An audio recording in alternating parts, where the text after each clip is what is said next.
네, 오늘 성경 말씀 보시겠습니다. 출애굽기 2장 16절부터 22절까지 말씀입니다. 미디안 제사장에게 7달이 있었으니 그들이 와서 물을 길어 구유에 채우고 그들의 아버지의 양떼에게 먹이려 하는데 목자들이 와서 그들을 쫓는지라. 모세가 일어나 그들을 도와 그 양떼에게 먹이니라. 그들이 그들의 아버지 루엘에게 이를 때에 아버지가 이르되 너희가 오늘은 어찌하여 이같이 속히 돌아오느냐? 그들이 이르되 한 애굽 사람이 우리를 목자들의 손에서 건져내고 우리를 위하여 물을 길어 양떼에게 먹였나이다. 아버지가 딸들에게 이르되 그 사람이 어디 있느냐? 너희가 어찌하여 그 사람을 버려두고 왔느냐? 그를 청하여 음식을 대접하라 하였더라. 모세가 그와 동거하기를 기뻐하며 그가 그의 딸 십보라를 모세에게 주었더니 그가 아들을 낳음에 모세가 그의 이름을 게르솜이라 하여 이르되 내가 타국에서 나그네가 되었음이라 하였더라. 아멘. 네, 오늘 어 게르솜, 타향살이, 게르솜, 타향살이 이런 제목으로 하나님 말씀 증거하겠습니다.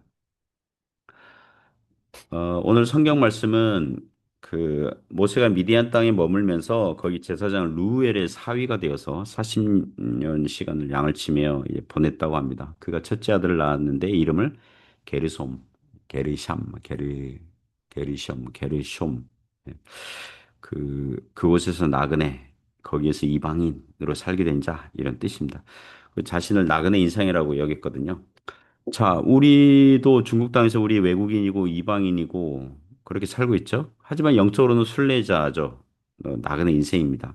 한국은 어떨까요? 우리의 본국이지만 신앙의 눈으로 보면 아직 천국에 우리가 도달하지 않았으니 이 세상은 중국이든 한국이든 한국이든 중국이든 다른 어디든 이 세상은 우리가 나그네로 살아가는 곳인 줄 믿습니다. 그리고 하나님께서 또 이렇게 쓰시고자 하는 사람을 어떻게 연단하시는지 오늘 말씀을 통해서 우리가 배우길 원합니다. 몇 가지 교훈으로 은혜를 나누겠습니다. 첫 번째 교훈은 어디서든 신자답게 살라는 것입니다. 어디서든 신자답게 살라는 것입니다. 16절부터 21절에서 교훈하는데 먼저 16절, 17절 보시면 미디안 제사장에게 7달이 있었으니 그들이 와서 물을 길어 구유에 채우고 그들의 아버지의 양떼에게 먹이려 하는데 목자들이 와서 그들을 쫓는지라 모세가 일어나 그들을 도와 그 양떼에게 먹이니라.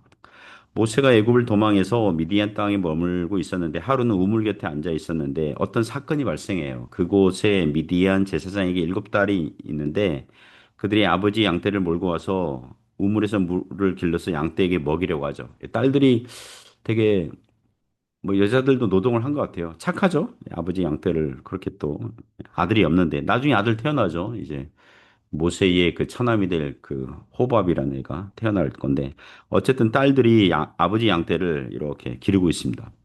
그런데 그곳의 목자들이 아마도 남자 목자들이겠죠. 여자들을 무시했는지 제사장의 딸들을 쫓아냅니다. 그 우물은 지역 주민들에게 공용으로 사용되는 것인데 아마도 남자 목자들이 완력으로 주제넘게 그 여자들을 쫓아내거나 아니면 뒷순서로 이렇게 밀어 넣었을 것입니다. 제사장 이름은 18절 가시면 루엘이라고 나오는데 이 혹자는 그 지역의 군주였을 것이다 이렇게 해석하는 학자들이 있거든요. 과도한 해석이죠. 왜냐하면 군주인데 군주의 딸들을 지역의 목자들이 대놓고 무시하는 일은 없었을 거예요. 그죠? 그러니까 그렇게 큰 영향력이 있는 그런 제사장은 아니었던 것 같아요. 모세는 그 장면을 우연히 봤을 것이고 나서서 그 여자들을 도와주죠. 여기서 모세가 나서지 않고 가만히 앉아 있을 수 있거든요. 왜냐하면 자기는 그 지역에서 어차피 이방인인데 괜한 일에 나서서 싸움에 휘말리면 자기만 손해 볼 수 있잖아요. 그런데 모세가 어려서부터 배운 신앙의 삶은 그렇지 않거든요. 이웃에서 그 애굽에서 모세는 자기 동족 히브리인을 돕다가 그들을 구하려다가 일이 잘못되어서 도망자 신세가 되었는데 여기서도 이 광야에서도 미디안 땅에서도 옳은 일, 선한 일 해보려고 이번에도 나서는 것입니다. 자, 18절, 19절 보시면 그들이 그들의 아버지 루엘에게 이를 때에 아버지가 이르되 너희가 오늘은 어찌하여 이같이 속히 돌아오느냐 그들이 이르되 한 애굽 사람이 우리를 목자들의 손에서 건져내고 우리를 위하여 물을 길어 양떼에게 먹였나이다. 자, 18절 보시면 제사장 이름이 나오죠. 루엘, 하나님의 친구란 뜻입니다. 출애굽기 3장에 가면 이름이 또 하나 추가됩니다. 이드로라고 나와요. 이드로. 이름이 원래 두 개이든가 아니면 루엘은 제사장 명칭이고 이드로가 본명이든가 뭐 그렇게 할 겁니다. 아무튼 그날 제사장이 보니까 딸들이 평소보다 양떼를 일찍 집에 데리고 온 거거든요. 그래서 딸들에게 묻죠. 너희가 오늘은 어찌하여 이같이 속히 돌아오느냐? 그러자 딸들이 그날 있었던 사건을 얘기해줘요. 한 애굽 사람이 우리를 목자들의 손에서 건져냈고 우리를 위하여 물을 기로 양떼에게 먹였나이다. 그러니까 모세가 이 그 불량배 같은 그 지역 목자들을 제압하고 모세가 애굽에서 군사훈련까지 받은 그런 지휘관이었잖아요. 그 딸들을 도왔던 거죠.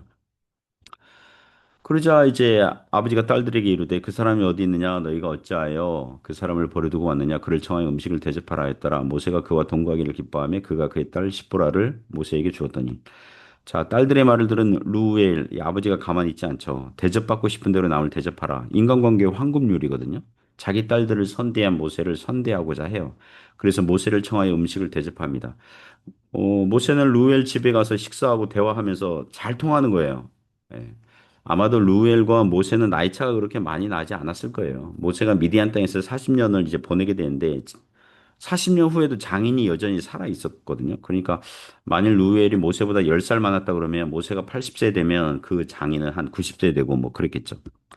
딸들이 많은 아버지의 관심이 무엇입니까? 딸들의 신랑감을 잘 맺어줘야 되거든요. 물색하는 거죠. 그래서 그의 딸 시보라가 이 작은 새란 뜻입니다.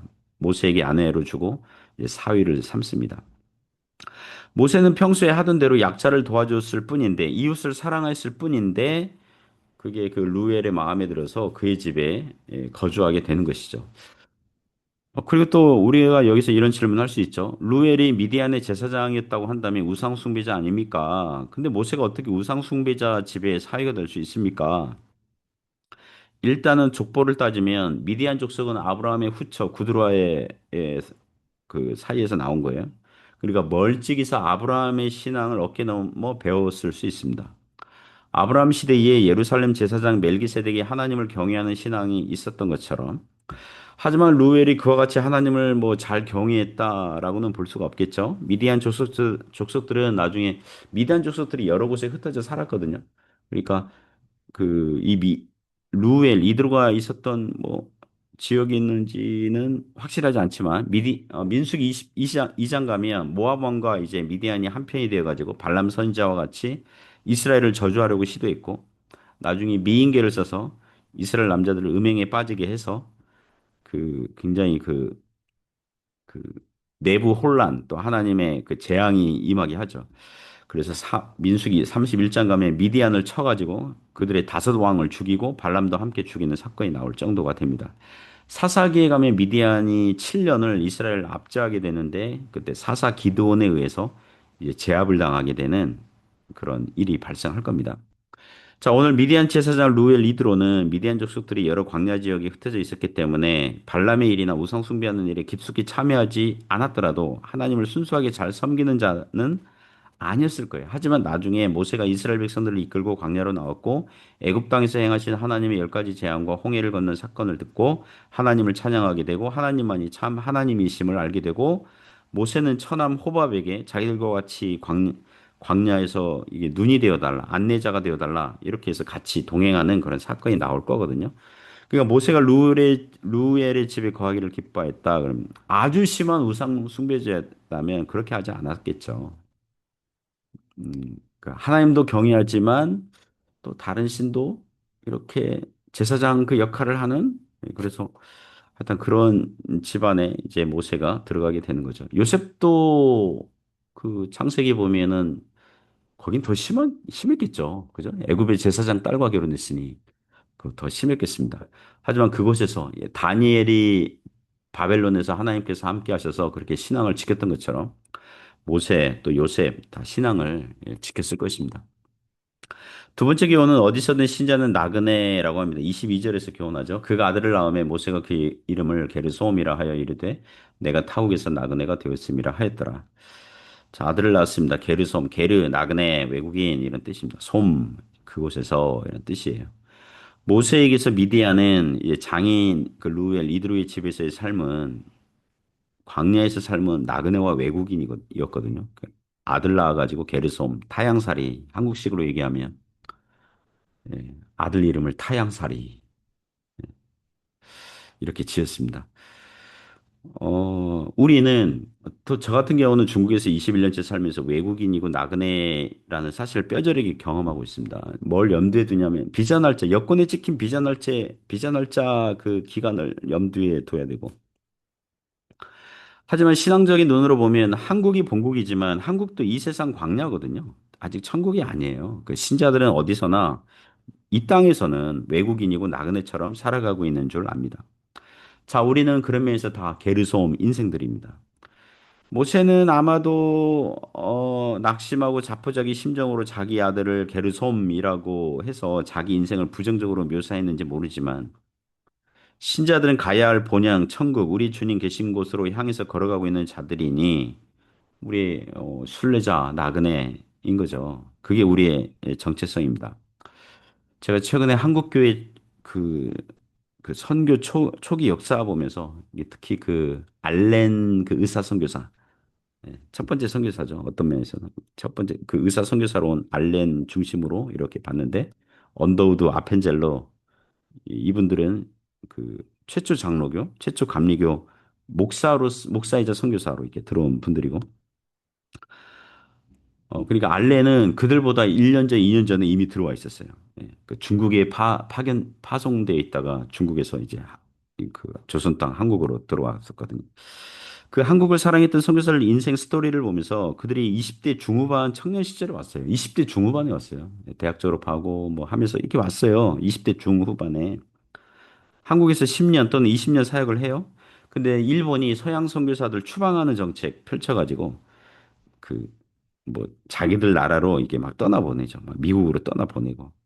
자, 미국으로 돌아갔을 거 아니에요. 그죠? 미국으로 돌아갔어요. 미국에서의 삶은 평범했어요. 그들 삶이. 그러니까 특별한 사건이 없었던 거죠. 그러니까 수많은 미국인들 중에 한 사람으로 산 거죠. 그러나 조선 땅에서 그들이 외국인으로서 행한 것은 한국에 엄청난 영향을 끼쳤어요. 제가 그거 보면서 도리어 이방 땅에서 나그네와 외국인과 순례자로 살았던 발자국들이 진하게 남아 있는 것을 보는 거죠. 하나님께서 우리로 하여금 광야에 같은 세상에서 신앙의 발자국들을 얼마든지 아름답게 하실 수 있는 줄 믿습니다. 해외에 사니까, 외국에 사니까, 나그네이니까 간절하게 하나님을 더욱 바라보게 하는 그런 경건한 역사가 있는 것입니다. 간절한 은혜를 구할 수가 있는 것입니다. 한국에 있으면 다 풍족해가지고 하나님께 나아가는 게 굉장히 더딜 텐데 여기 뭐 없잖아요. 그러니까 한국과 비교해서 많이 없잖아요. 저도 제 신학교 그 동기생들 모임에 자주 가고 싶은데 이게 툭 하면 번개 모임이다 뭐 동기회다 막 하거든요. 그럼 뭐 그냥 사진으로만 이제 만족하는 거죠. 그럼 어떻게 해요? 하나님 더욱 바라보게 되는 거죠. 물론 한국에 산다고 뭐 하나님 덜 바라보는 건 아니지만 이 심정적으로 정말 타국에서 나그네 그렇게 사는 거죠. 그렇게 하나님의 사람으로 연단이 되고 훈련이 되는 저와 여러분 되시기를 주님의 이름으로 축복합니다.